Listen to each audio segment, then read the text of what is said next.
Баршаңызға қайырлы күн. Бүгін біз Наурыз мерекесіне орай Наурыз көжесін әзірлейтін боламыз.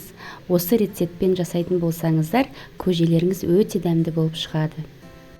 Алдымен ыдысқа салқын су құйып, үстіне қазыны және де етімізді саламыз. Менде қойдың еті. Егер сіздерде сүрленген жылқының еті болса, оны салсаңыздар тіпті керемет болады. Бетін жауып 2,5-3 сағаттай баяу отта пісіреміз. Қайнауға жақындағанда көбігін алуды және де тұз салуды ұмытпаңыздар. Ет піскен соң бөлек ыдысқа сүзіп аламыз.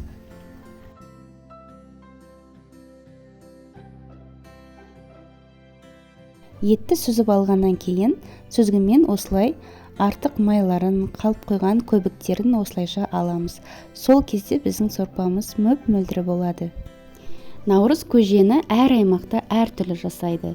Кейбір өңірде күріш, фасоль, маш секілді дәнді дақылды қосады. Бұл енді әркімнің өз қалауынша. Мен бүгін сары жүгеріні және де бидайды қосатын боламын.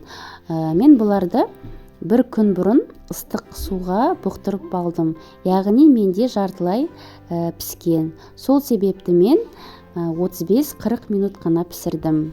Ал тарыны кейінірек, яғни пісуге жақындағанда ғана салдым. Себебі тары өте тез піседі.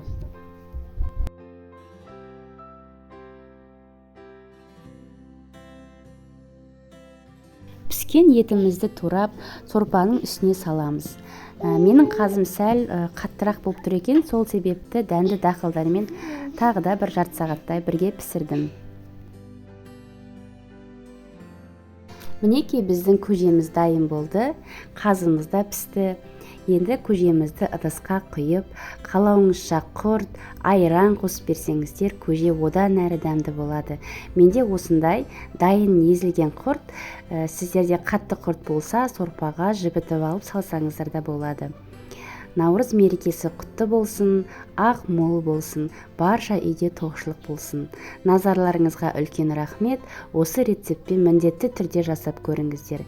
Сіздермен бірге болған Айгерім. Менің каналыма тіркеліп, подписка батырмасын басып, қоңыраушаны басуды ұмытпаңыздар.